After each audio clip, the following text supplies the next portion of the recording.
For 30 winters, he spoke to no one but the wind. But when 10 starving Apache women came seeking shelter on his land, the mountain man didn't just give them fire. He gave them hope. The snow was falling sideways, the wind yanking through the pine trees like it wanted to tear the whole mountain down. A storm like that didn't care about bones or blood or history. It chewed through everything. That's why he stayed inside most winters. That's why he let the fire burn low and kept to silence. He hadn't heard a human voice in years. Not since they buried Ruth. Hollis didn't even get out of his chair when the knocking started. He thought at first it was the wind or maybe a branch slamming against the siding, but it came again. A pattern measured knuckles, not a branch, not a beast. Human. He hadn't had a visitor in 30 years. The last man who came up the ridge uninvited left with a bullet in his thigh and the message clear. Hollis Ridge wasn't a place for company. But this knock wasn't defiant. It was desperate. He stood slow. His legs complained old from solitude. He reached for the shotgun out of habit. Didn't it? Just held it as he opened the heavy wooden door. 10 women stood in the snow, blankets soaked through, hair stiff with ice, their faces hollowed by starvation, but their spines somehow still straight. The one in front, barefoot, spoke first, but not in English. Her voice was from cold, and she held something beneath her blanket, like a child or a wound. Hollis didn't understand the words. He didn't need to. He stepped aside. They filed in one by one, barely lifting their eyes. The youngest couldn't have been more than 15, and the eldest might have been his age or older. One leaned on another. One had a limp. All of them carried silence like it was the only thing they'd ever been taught to hold. He stoked the fire higher, set down the rifle, moved slow, careful not to crowd them, didn't ask questions, didn't speak. He handed the youngest a tin cup of boiled water and watched her fingers tremble so hard she nearly dropped it. Only after the door shut again, after the storm reclaimed the mountain behind them, did he feel what their arrival truly was, a crack in his world, a place where God's wind had carved open his silence and let in something unexpected. Warmth. They didn't tell him their names that night. Didn't speak to each other even. They huddled close by the fire, blankets steaming, eyes glassy with a pain far older than this winter. He gave up his own bed, slept by the door with the shotgun in reach, not because he feared them, but because he feared what might have driven them here. The kind of thing that would send 10 Apache women into the snow with no supplies, no men, no weapons. Morning came, but the storm did not lift. The snow kept on, thick as cotton. He found himself watching them as they slept, each one thinner than she should have been. The barefoot one had frostbite, her toes swollen and raw. He rummaged through Ruth's old trunk for salves, for socks, for anything warm. When she stirred, she saw the salve in his hands and flinched, her fingers clutching her hidden bundle tighter.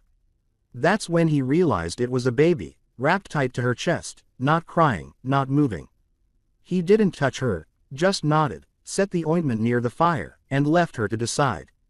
By evening, she'd rubbed the salve in. Her eyes softened just barely. She tried to say something again, pointed at the child, then at the roof. Her words were clipped, uncertain. Then she put her hand to her chest. "Hosa," she said. He blinked. "That your name?" he asked. She nodded once. He pointed to himself. Halls the others watched quietly. No one else spoke, but something shifted in the room, like maybe the air remembered what it was to be shared. The next day, he cleared out the storage room, brought in CS from the old shed, hung blankets over the windows, made space for them, not just in the cabin, but in the way his thoughts moved. He didn't know how long they'd stay. He didn't ask. He just kept feeding the fire and fixing what was broken. On the 4th day, one of them spoke. A woman with a scar along her jaw and eyes so dark they looked painted on. She said her name was Outlaw. Her English was rough, but her story clear enough. Their village was gone. Soldiers, fire, death. The women who survived ran. They were not allowed to carry weapons. Not allowed to defend what was theirs. They had walked for days, lost 3 sisters to the cold, buried them beneath rocks, and didn't cry. There was no time for crying, only surviving. And now here they were in a white man's cabin, trusting a stranger because the world gave them no other choice. He listened, then went out and slaughtered a goat, made stew, fed them until they stopped shaking. That night, he sat with his Bible in hand, flipping pages he hadn't read in years. He didn't look for verses, just let the paper sound fill the room. One of the girls, Taida, came close and sat beside him. She didn't say anything, just watched him, her eyes locked on the way his fingers turned each page. God's words, he murmured, not even sure she understood. She reached out and touched the leather cover, then softly safe. He wasn't sure if she meant the book or the cabin or him, but the word stayed in his chest long after she returned to her place by the fire. Weeks passed. The women began to mend. Hosa's baby named Nanton finally cried. A good sign, they said he was alive just week. Holly's built a new stove with an oven. They baked bread, laughed sometimes. The older women helped, so the younger ones chopped wood. Hosa began to smile. But peace never lasts, not in places where men want power more than they want decency. Tracks appeared in the snow. Footprints, horseshoes 2 days in a row. Halls didn't sleep that night. He oiled the rifle, sat on the porch long past midnight. When Hosa came to him holding the baby and asking if something was wrong, he just nodded at the woods. Someone's watching, he said. She didn't ask who, she already knew. The wind had softened overnight, but it carried with it a weight that wasn't weather. Hollis could feel it in his bones. The kind of stillness a man learns to fear, especially after living 30 years with no company but the mountains. That quiet, unnatural pressing was always a warning. He rose early. The tracks had returned, this time closer. Not just riders skirting the woods, but footprints at the edge of his clearing. Someone had come as close as the smokehouse and turned back. Hollis didn't have to guess why. He knew what kind of men scouted like that. The kind that liked fear. The kind that didn't expect anyone to fight back. Least of all a blind old rancher and 10 starving women. But they didn't know Halls. Not yet. He called Aloawa and Hosa outside and showed them the tracks. We've got eyes on us. Might come closer next time. He didn't try to scare them. Just truth, plain and clean. Aloa's jaw clenched, and Hosa pulled Nanton tighter to her chest, but neither woman turned to run. Aloa spoke first. We stand or we vanish. He nodded. Then we prepare. The cabin wasn't a fortress, but he built it solid. He reinforced the shutters, stacked firewood against the lower windows, and set snares around the perimeter, not for rabbits this time, but for boots. Hosa and the older women sharpened kitchen knives and kept them near. The younger ones hauled water from the well and filled every basin, barrel, and pot in case the pump was damaged.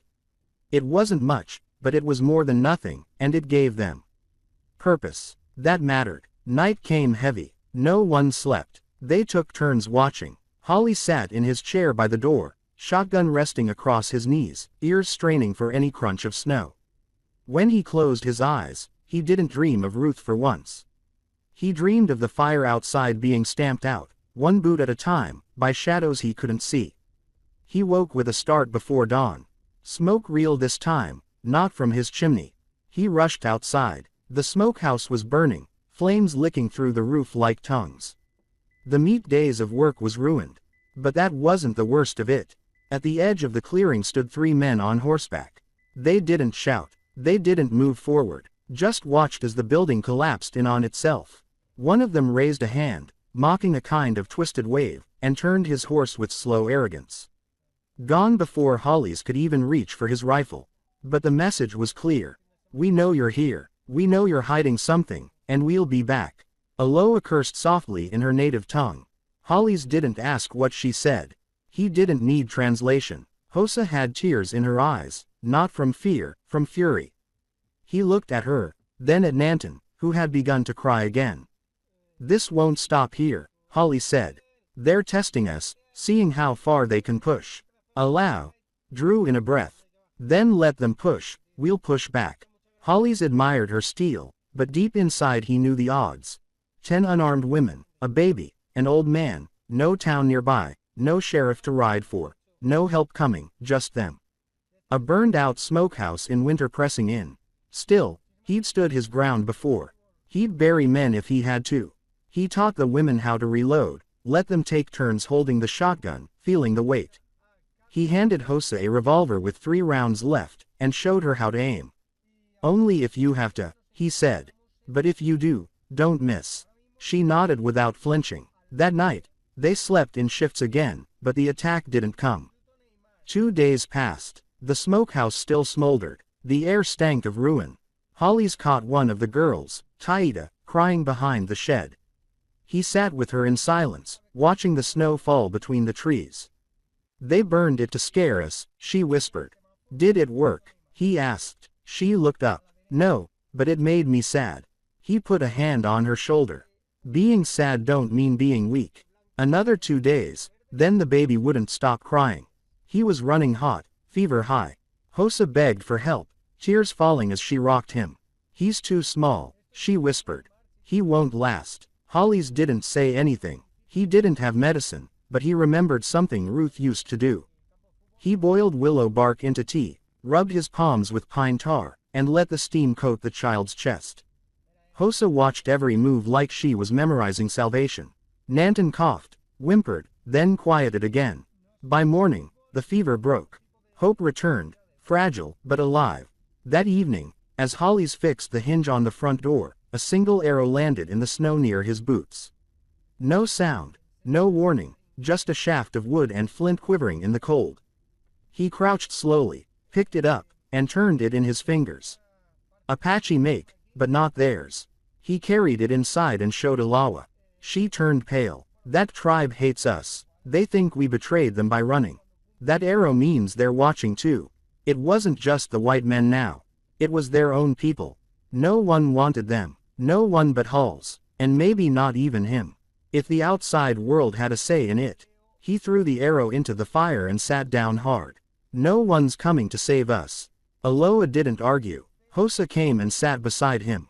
She placed her hand on his thin fingers, barely warm. "But you saved us once." He looked at her, really looked. Not just her face, but the strength behind it. A mother, even if she was barely older than a girl, a survivor. "I just opened the door," he said. "You opened your heart," she replied. He didn't answer, couldn't. That night, he prayed. First time in years, not loud, not with words, just a silent whisper toward heaven, asking for strength, for fire, for mercy, not for himself, but for them. In the middle of that prayer, he heard a sound outside crunching snow. He grabbed the rifle, opened the door, and standing there was a boy, Apache, maybe 12, thin as a shadow. He didn't speak, just held out a bundle of dried meat, laid it at Holly's feet, then ran, gone like smoke. Holly stood frozen. A warning, a gift, or a test. He took the meat inside, watched the fire burn low, and wondered if maybe, just maybe, the mountain wasn't finished with them yet. The bundle of meat lay on the table untouched. No one dared speak of it, but all of them watched it. 10 pairs of weary eyes and one man's silence. Hollis kept glancing toward the door, toward the place where the boy had vanished into the dark. The wind had covered his tracks before morning, leaving no trace behind, as if the child were a ghost. They didn't eat the meat, not yet. Not until they were sure it wasn't a message in disguise. Hollis didn't sleep much that night. He sat by the hearth with the rifle across his knees, the fire low, shadows dancing across the cabin walls.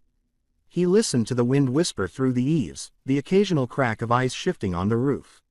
Nothing more, but his gut was restless.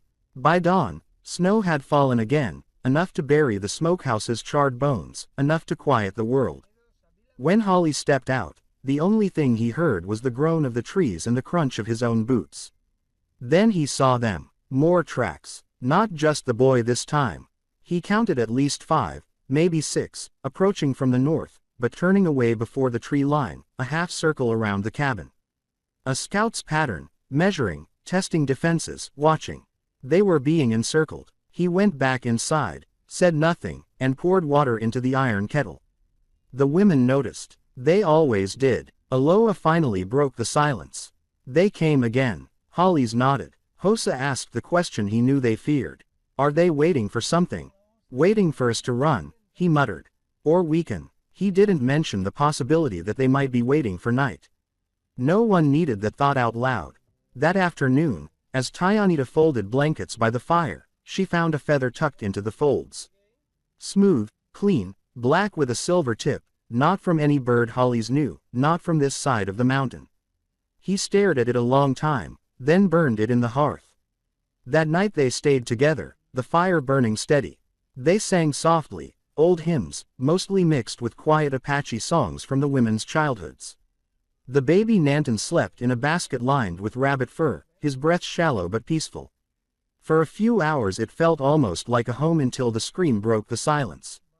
It came from outside, a woman's voice, shrill and terrified, cut through the snow-heavy air like a knife. Everyone froze. Holly shot to his feet, rifle raised. The scream came again, closer this time. Help please someone. It was a trap. He knew it instantly. But Hossa was already at the door. That's a woman. No. Holly's grabbed her arm hard. They're drawing us out. Her eyes filled with tears. But what if it's real? Another scream broken. Desperate. Aloha clenched her jaw. We decide now. Holly's looked at each of them. His heart pounded. I go alone. No one follows. They argued, but he was already stepping into the dark. He moved like a ghost, every step measured. The scream had stopped. Only wind now. He followed the sound's memory to the tree line, heart tight in his chest. Then he saw her, a woman reel barefoot in the snow, bleeding from the lip, clothes torn. She stumbled toward him with outstretched arms, crying, "They're coming, please." There. An arrow struck the tree beside his head. He grabbed the woman and yanked her down behind a rock. Another arrow thudded into the snow behind them. A third skipped off the stone.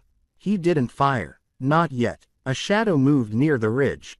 Holly's waited, counted breaths, then fired once. The figure dropped. Not a man, a boy. He swore under his breath, not in anger, but in sorrow. Another silhouette appeared, running toward the fallen body. Holly's didn't shoot. He lifted the wounded woman, blood soaking through her dress, and dragged her back toward the cabin. The women opened the door and pulled her inside. Blood marked the floor. Hossa ripped linen for bandages while Aloha stoked the fire hotter. Holly's checked the girl's pulse shallow. Her name was Kaya. She was running, Aloha said. From someone or from something worse, Holly's muttered. The woman barely spoke. Only one word, brothers. Then silence. She died 2 hours later. The snow outside glowed with moonlight, and Holly stood in it alone, burying her beside the smokehouse. No one sang this time, no prayers, just the thud of his shovel and the breath in his lungs. He marked the grave with a stone. That night, the cabin stayed dark. No fire, no light. They sat in silence, hearing only the wind. But something shifted. The next morning, the baby wouldn't stop crying. Not Nansen, another one. When Hossa opened the door, she found a bundle of fur on the steps. Inside it, a newborn girl, clean, wrapped, left gently, and another feather. This one white. The message was clear. You've killed one of ours, but you saved one, too. They were being tested, watched, judged. Holly's took the child in his arms. She was quiet now, eyes closed, skin still warm from wherever she'd come. What now? Hossa whispered. We name her, he said. And we raise her same as the others. He didn't ask the women what they thought. He didn't need to. By that night, they were boiling goat's milk and feeding the child by spoon. Nanton stopped crying when she lay beside him, as if he recognized her. They named her Lizzie. 3 nights passed with no movement, no tracks, no arrows. Holly's worried more than ever. The silence was worse than the threat. On the 4th night, something changed.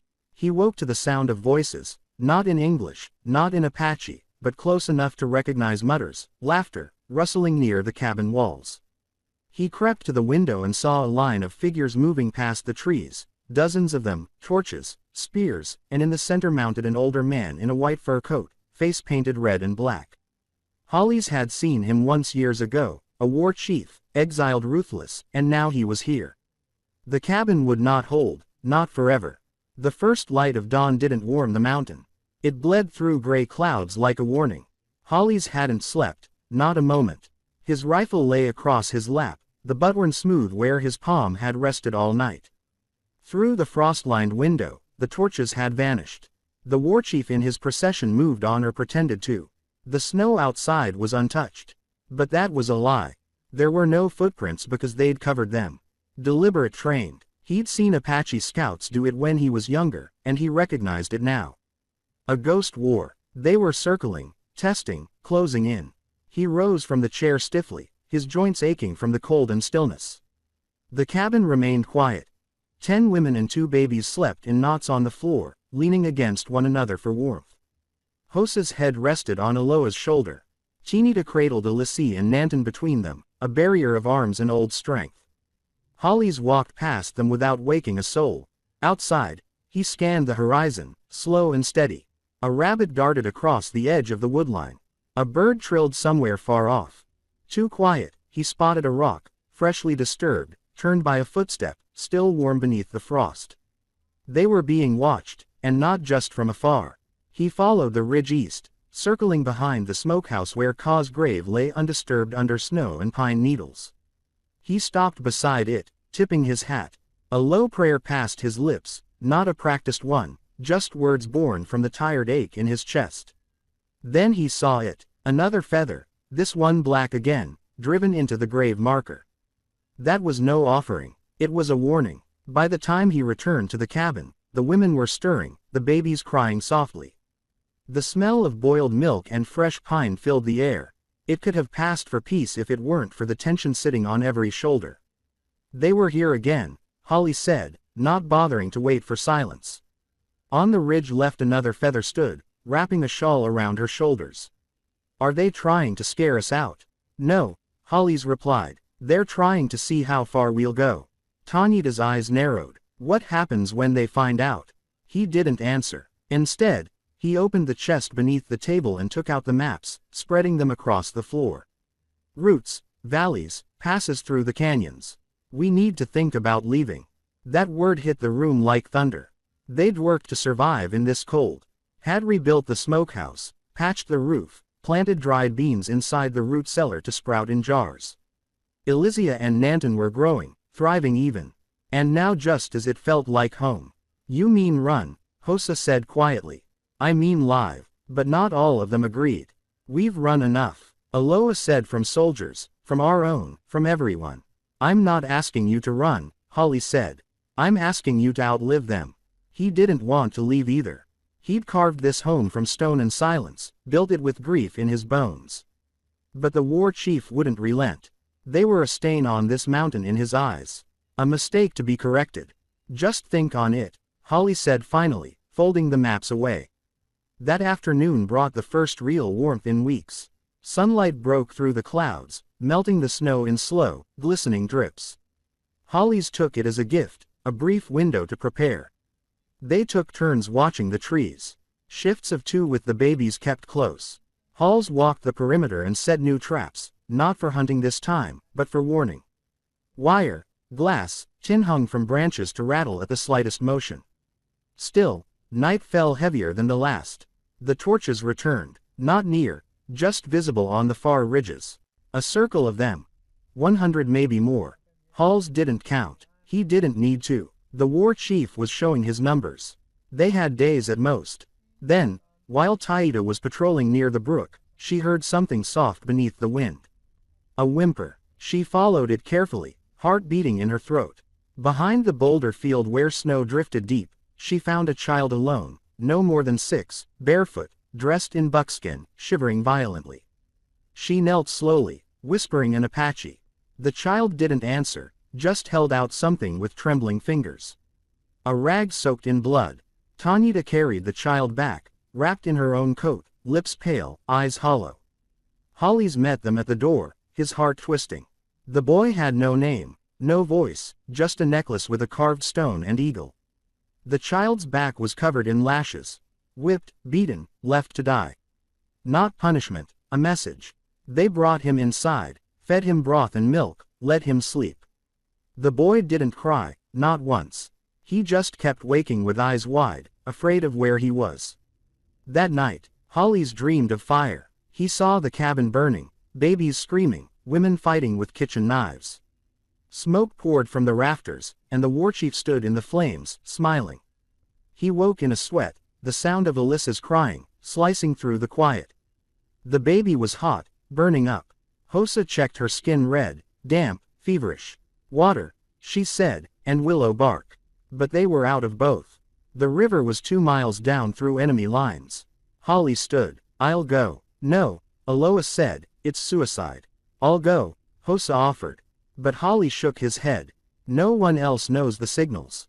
No one else sees like I do. He packed quick, canteen, rifle, rope, and stepped into the cold before anyone could argue more. The sun hadn't risen yet. Only the stars watched him pass into the trees. Every step was danger, every breath too loud. But he made it to the stream, filled the flask, dug for bark. Then a branch snapped behind him. He turned slowly. 3 men Apache painted faces spears. Halls raised his hands, said the words he remembered from youth. Words of respect, peace. They didn't attack. They watched him. Then one stepped forward and dropped a bundle at his feet, another blanket. Inside it dried roots, herbs, even a carved rattle. For the baby, one said in English, then vanished. Just like that. Back at the cabin, they boiled the herbs, cooled skin. Her fever broke by morning. She slept calmly, lips curled into the ghost of a smile. Holly sat beside her for hours staring at the bundle. What changed? Outlaw asked. He didn't answer, not directly. But deep in his gut, he felt something turning. They weren't enemies. Not all of them. Some were watching to see what kind of man he'd be. And maybe, just maybe, some hoped he'd survive. The next day, the boy spoke. Just one word. Coon. It meant brother. Then he pointed to Lizzie's sister. That evening, Holly's called everyone together. They sat in a circle around the hearth and he laid the maps out one final time. We stay, he said. They didn't question it because for the first time they didn't feel alone. The wind shifted that week, rolling down from the peaks with a sharper bite. It scraped against the eaves of the cabin like claws testing old wood, but inside warmth held barely. The hearth fire was kept alive by whatever they could find to burn, and Holly's had resorted to breaking apart a wooden chair he'd carved 20 winters ago, just to keep the children warm. They hadn't seen torchlight since that night the fever broke. No distant flames, no signals, not even a feather. It should have brought comfort, but instead it felt like silence before thunder. The kind Holly's had learned to read long before his hair turned gray. He watched the ridges every morning, not for the enemy, but for the stillness. That stillness had its own language, one of absence, of waiting. Hoon followed him often now. The boy didn't speak much, but what he lacked in words, he made up for in eyes. Holly's had seen young ones before, torn from villages, broken from grief. But not like this boy. Hoon was still looking for someone. Maybe the mother he'd never name. Maybe a brother who never came back. But whenever he looked at Lizzie, his face softened as though she had become the tether. Inside the women had grown more than just familiar with the land. They had made the mountain their own. The root cellar had been stocked with dried squirrel meat, apples from a hidden grove, and wild oats they'd gathered by hand. They'd fashioned new garments from torn hides, braided threads from pine bark, and stitched together broken moccasins for the children. And the babies, they were thriving.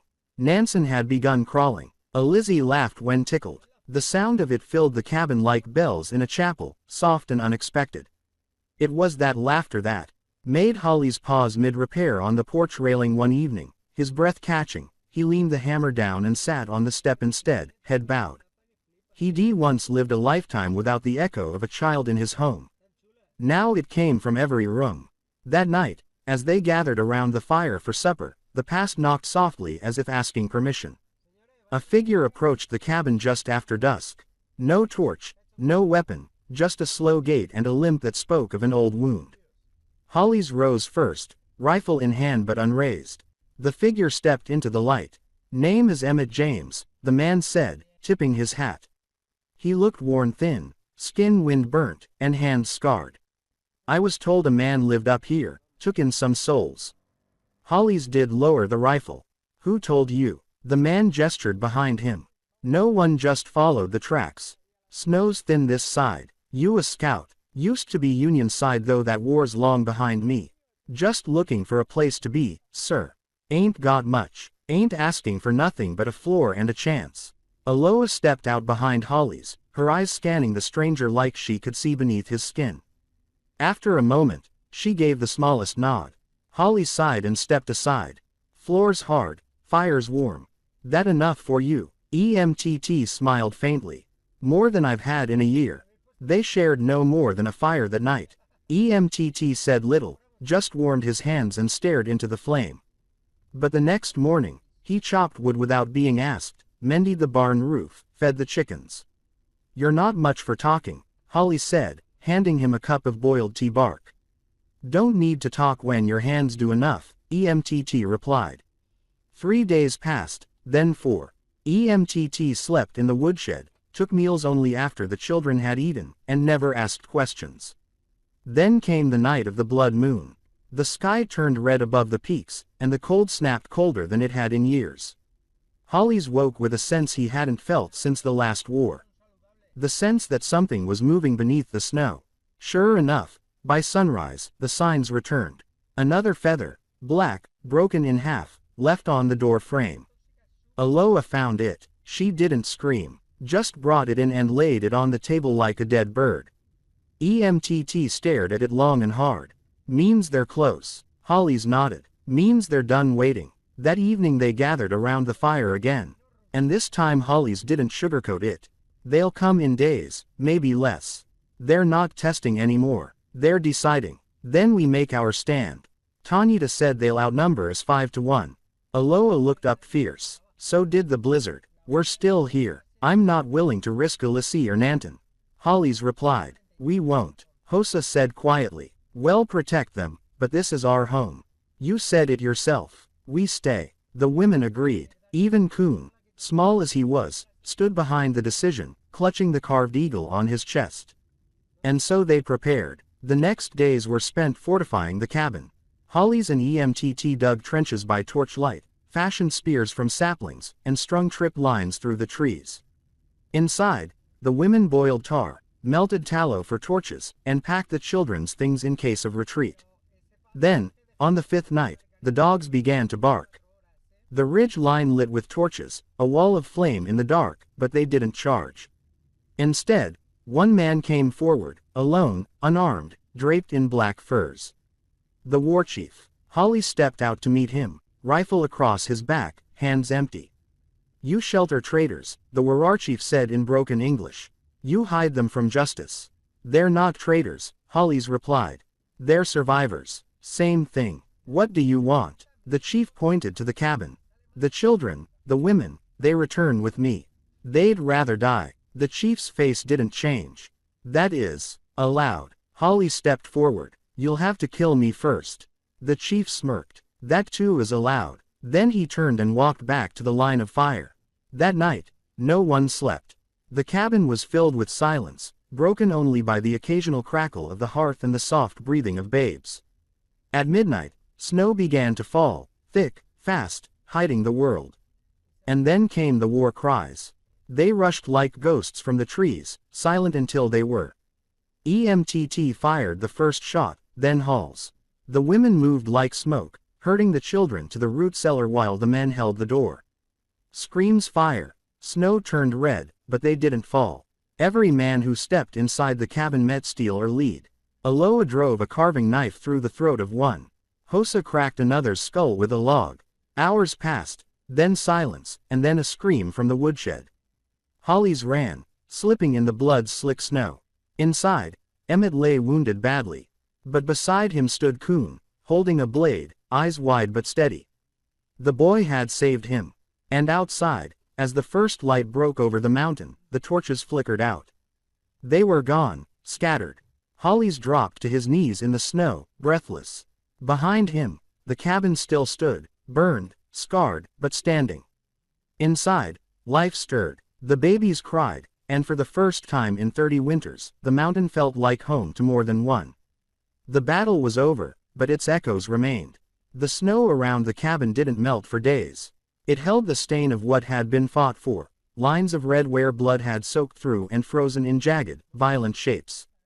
The roof had been singed, 2 walls splintered by axes, and half the root cellar had collapsed beneath the tremors of men's boots, but the cabin stood.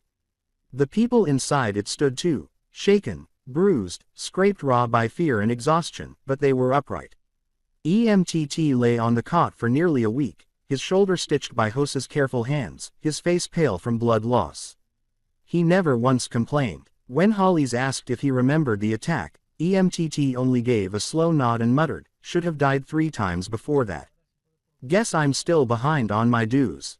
The women didn't cry, not until days later, not until the children were asleep, the door was locked, and the wind was calm enough to allow silence to speak.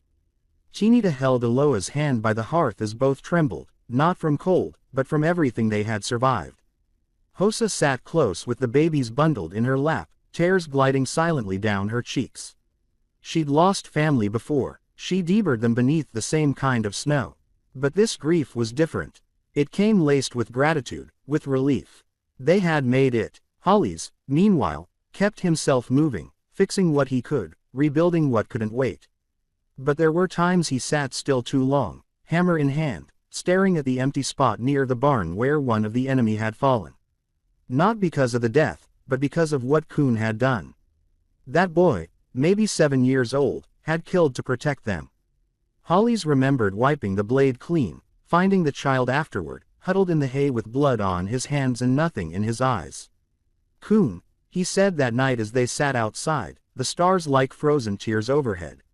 You're not a killer. Coon didn't speak. You did what you had to. The boy blinked. The faintest tear rolled down one cheek, but he didn't wipe it. You're a protector now, Hollis added more gently.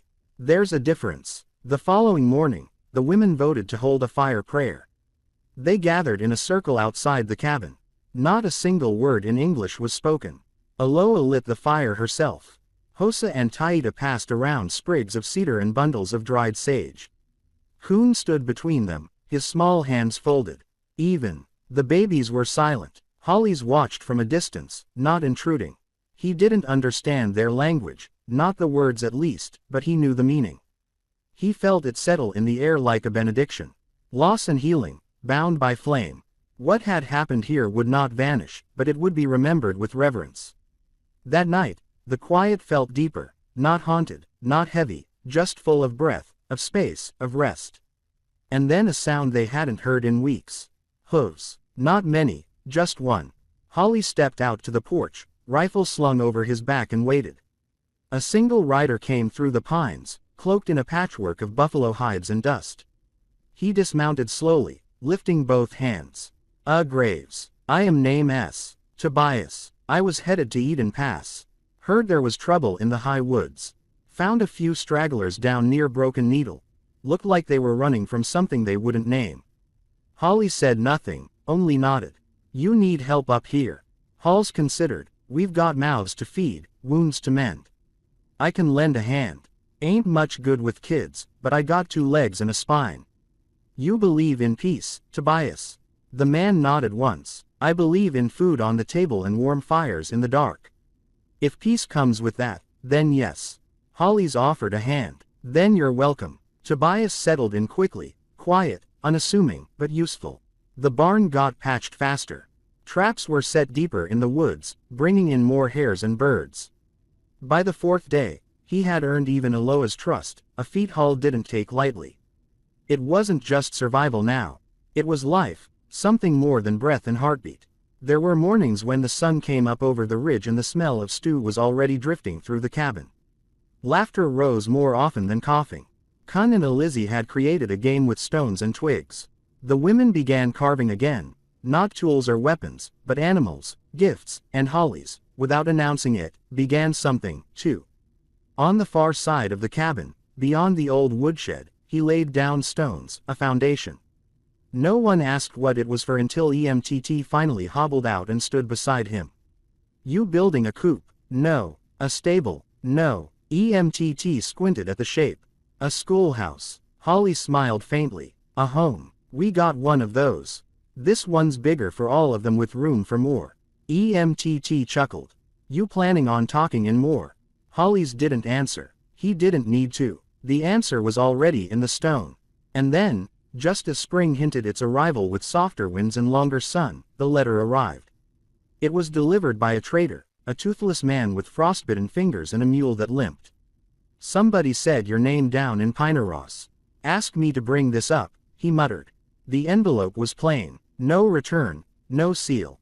Hollis opened it slowly, fingers cautious. The message was short. More are coming. 15 maybe more. Young alone. They need somewhere. I remembered the mountain. No name, no date, just that. Holly showed it to Alawa first. She read it once and looked up. Then we get ready. Tanita heard next. 15. She repeated. That's more than this roof can hold. We'll build, Holly said before the thaw. Emmett exhaled a long breath. You sure grieves. That's a lot of mouths. I know you'll need help. I know. Aloha placed a hand on his arm. You're not doing this alone. No, Holly's replied, voice low but firm.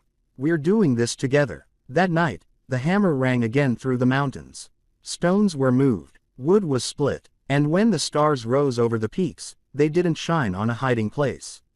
Not anymore. They shone on a refuge, a home, a start, for the wounded, for the lost, for the ones the world forgot until now. The thaw came early that year. Patches of earth began to appear between the drifts, brown, and thawed and trembling with new life. The sky brightened, no longer a cold sheet of steel, but instead a patient blue. Wind still swept through the trees, but it was gentler now, carrying the scent of pine sap, wet soil, and something older.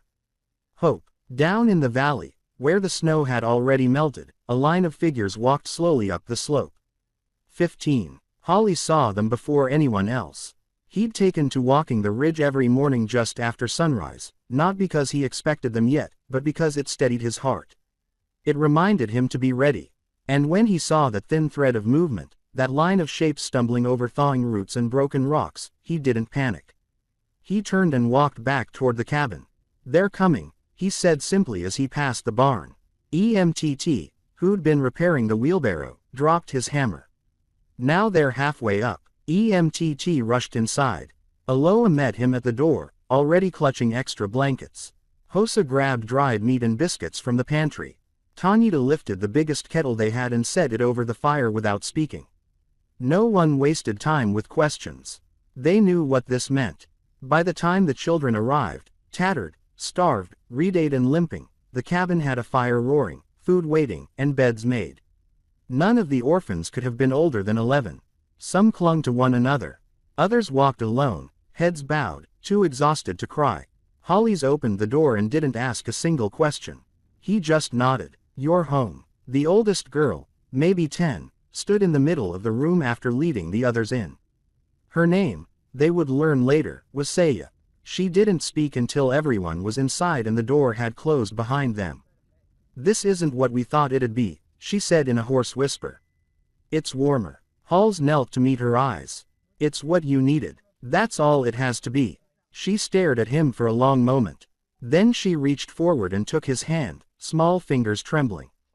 Thank you. They didn't ask what had happened to the children. They didn't need to. Some things could be seen without being spoken. The bruises, the hunger, the way some of the boys flinched when a pot clanged too loud, or how the littlest girl refused to let go of her brother's sleeve even while she slept. But slowly, gently, things began to change. That night they made soup. It was simple beans, herbs, bits of smoked rabbit, but to the children it tasted like something sacred. They devoured it in silence, then in murmurs, then in laughter. Emmett told a story about a goat he'd once raised that liked to eat boots, and a girl with no front teeth laughed so hard she spilled her bowl. No one scolded her. Aloha just poured another. By the second day, the children had started to speak again, just small things, their names, what they used to eat. One said he liked drawing animals. Another whispered that she used to sing, but her voice had been taken by frost. Hosa sat with her on the stoop and hummed an old lullaby. When the girl didn't join in, Hosa smiled and kept humming anyway. The voice doesn't disappear, she said quietly. It just waits. By the third day, they helped with chores. Saya insisted on sweeping the floor. 2 boys carried water. One of the smallest children, a boy who hadn't spoken at all, brought sticks for the fire and lined them up carefully, one by one, like soldiers. And by the 4th day, they played. It began with a snowball packed gently and tossed by Coon. It hit a boy in the arm. The boy blinked, then made one in return. Laughter followed. It was raw and bright and real. Holly stood watching from the porch, arms crossed. He hadn't known how this would go. He still didn't. But the weight in his chest had changed. It wasn't grief anymore. Not exactly. It was something heavier in some ways, but far more alive. It had shape now. Names, faces, family. And yet, Even in the peace, Holly's felt the old instinct stir because peace didn't last unless you guarded it. That night, once the children were asleep, Holly sat by the fire with Aloha, Emit, and Hosa. "We need a plan," he said. "This can't just be charity. We need to build something lasting." "A school," Aloha said first. "A garden," Hosa added. "A wall," Emit muttered. They were all right. The days that followed were filled with labor, but no one called it work. A space behind the barn became the site for the schoolhouse. Stones were laid out again, but this time by many hands. Even the children helped, carrying rocks and tying bundles of twigs for the roof. Kuhn painted a sign for the entrance, though he couldn't write more than his own name. He just painted stars. "We need books," Saya said one morning, "and chalk and blankets for the benches." "We'll get them," Holly's promised. He had no idea how, but the words felt true when he said them. The weather warmed, streams returned, rabbits bred again, and the woods grew loud with birds. Tobias, who had never intended to stay more than a week, now spent his evenings teaching the children how to whittle and fish. "Every one of these little rascals needs a trade," he muttered. "They ain't going to grow up lazy." They weren't. Even the smallest ones now carried themselves taller. They knew they had a place, that they were wanted. One night, as the sky turned red with dusk, Holly stood on the ridge again. He looked down at what had once been a solitary cabin. Now it was a village. 3 cabins under construction, a schoolhouse nearly finished, a fenced area for goats, a smoking rack near the trees, children running, women laughing, men working, a life blooming where only survival had once lived. He felt someone beside him and turned to see Aloha. "You're thinking about your wife again," she said gently. "Sometimes. I think this is what she saw before I did." Aloha nodded. "She gave you time to find it. She would have loved this place." Aloha didn't answer with words. She simply placed her hand on his shoulder and stood beside him as the light faded. That night, the first of the older boys, an 11-year-old named Nanton, asked Holly's if he could help keep watch. "I know how to load a rifle," he said. "I just want to make sure everyone's safe." Holly's nodded. "We take turns here. You'll have yours." Nansen grinned like he'd been Ned. Later in the dark, Holly's whispered a prayer before sleep. Not for protection, not for more provision, just thanks. He had never asked for this life. He had never expected it. But it had come anyway. The final snowfall melted the next morning, revealing not ruin, but roots. And from those roots, the mountain breathed something new. Not silence, but songs. The wind had changed. Even the trees knew it. The season had turned, not just from winter to spring, but from survival to something softer, richer, and more deeply alive. It came not with a roar, but with small signs. The unfurling of buds on the trees, the chorus of frogs down in the marsh, and the children's laughter echoing between the cabins like music made of sunlight. And yet peace had to be kept. The mountain taught them that much. On the morning of the spring market, Holly stood outside the schoolhouse, tying a bundle of dried meats and herbs into a burlap sack. Tobias had brought news weeks ago. Traders would be gathering at Pine Hollow again, the first time since the snow. That meant supplies, cloth, salt, maybe even books. But it also meant stories would travel faster. Questions would be asked, and someone might wonder what a weather-worn man was doing raising 10 Apache women and 15 orphan children on a hidden ridge with no government record and no official blessing. But Holly's didn't flinch. He had chosen this life with his eyes open, even if his heart had still been healing when it began. Now it beat steady. Beside him, Aloha sorted buttons into a tin.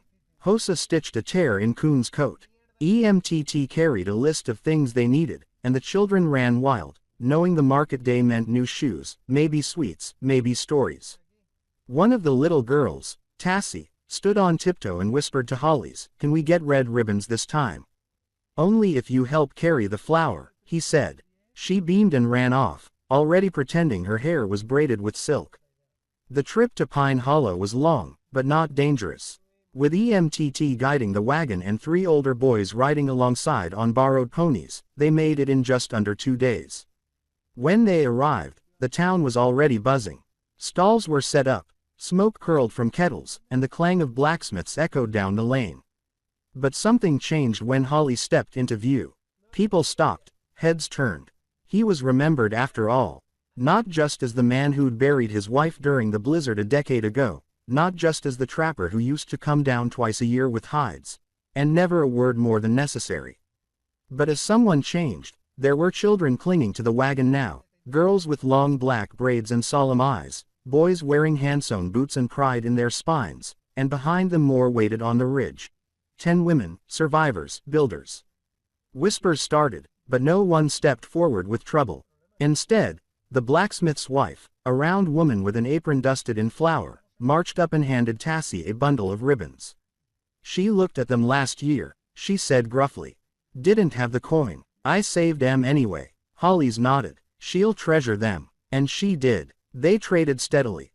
Barrels of dried meat for salt and beans, spare hides for new boots, 2 smoked trout for a bolt of cloth the color of river clay. But as they were loading the last of it, a man in a fine hat and a long coat stepped out from under a porch and cleared his throat. Name Isert Klein, he said. Territorial authority. Hollis turned slowly. I've heard stories, Bertram said. About a place up in the mountains, women who don't belong to any town, children with no papers, and a man building cabins without permission. We're building a life, Hollis said evenly. Not a threat. That's not always how folks see it, Bertram replied. You understand, I'm sure. We're still shaping laws out here. Got to know who's where doing what. Protect the landowners. Keep order. Hollis didn't blink. What do you want? A visit next full moon. You show me what you've got going. I write my report. If it looks like a settlement, we file it. If it looks like a family, maybe I write nothing. EMTT shifted beside him, but Hollis raised a hand. You come, he said to Bertram. You see. The man nodded once and turned. No threats, just bureaucracy. But as the wagon rolled out of town, EMTT spat into the dust. We'll build that wall after all. Back on the ridge, the children greeted them like heroes. There were cheers for the bolts of cloth, squeals for the red ribbons, and a stunned silence when Coon pulled out 3 actual books, dog-eared and weathered, but full of stories. Aloha held one to her chest and closed her eyes like she was praying. And that night, for the first time, they held a dance. Tobias brought his fiddle. Tassie's ribbon streamed in the firelight. The children clapped and stomped. And Hosa and Alawa laughed like girls again. Even Hollis, reluctant as always, was dragged into a slow circle and made to smile. EMTT handed him a cup of cider and nodded toward the stars. She'd be proud, he said. Hollis didn't answer. He just looked out over the ridge where the cabins glowed with firelight and let himself believe it. A week later, the children gathered pine cones and painted them for luck, they said, so we don't get taken away. No one had told them that was a risk. But they'd heard enough in their short lives to know that homes could be stolen. So Hollis stood with them, dipped his hands in paint, and rolled one of the pine cones in his palms. Then we'll make hundreds, he said. Enough luck to last a lifetime. They hung them from trees, from doorposts, from fences. They weren't afraid anymore, but they weren't fools either. When Bertram returned, he brought 2 men with him, silent, watchful. But when they stepped into the settlement, they paused. The schoolhouse was finished. 15 children learning letters. 10 women preparing lunch in a kitchen built of cedar and sun. A field with rows of onions and carrots, a barn with goats, a boy tending to a calf, and in the center Hollis stood with Tassie on his shoulders, her red ribbons fluttering like flags. Bertram walked the grounds for hours. He asked quiet questions. He took notes. He sat with Alawa and listened to her describe each child's chore schedule. He watched as EMTT taught 3 boys how to mend a fence. He sat under the schoolhouse eaves and listened to Hosa read a story about stars. When it was time to leave, he folded his notebook slowly. This isn't a town, he said. Hollis didn't respond. It's not even a village really. Still, Hollis said nothing. It's something else. Bertram turned to his men. We write nothing. This place doesn't exist on maps. Let it be. And then to Hollis, he said, but if you ever need a new roof, you let me know. I hammer a straight nail. Hollis nodded once. That evening, as dusk fell like a soft blanket, Hollis climbed the ridge alone. He sat where he always had, where the old silence used to live, and listened. But it wasn't silent anymore. It was full with laughter, with stories, with prayers whispered in the dark, with pine cones hanging like charms, with red ribbons and school bells and the sound of boots stomping snow from the porch. He thought of his wife, and though he still missed her every day, he knew now why she had gone. So he could find them. So they could find him. So they could all make something that would last.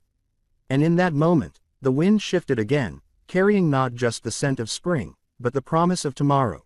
5 years passed, and the mountain never forgot them.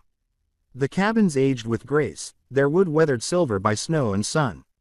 New ones had risen, too, built not from desperation, but planning, each one sturdy, wide-windowed, filled with warmth. The children were no longer children. Coon had a beard now and spent his mornings teaching younger boys how to build traps and skin game. Tassie, once the smallest, now braided her hair with new red ribbons and taught letters under the roof she once learned beneath. Hollies, older and slower, still walked the ridge each dawn. But he didn't carry grief anymore. Just a cane carved by one of the girls who now called herself a carpenter. He'd become something more than a rancher or guardian. He was legend to those children, root to their branches. Weddings had come, babies, too. Not his, but his heart stretched enough to hold them. One day, Tobias returned, white-haired and leaning heavy on his mare, but his fiddle still strapped to his back. Heard the mountain grew a town, he said with a grin. Hollies just smiled. Not a town. No, Tobias asked. Holly shook his head. Family. They sat beneath the old pine where the first shovel once met the earth and watched as young voices echoed up from below. 10, 20, maybe more now. Not bloodbound, but bound all the same. By love, by loss, by shelter found and chosen.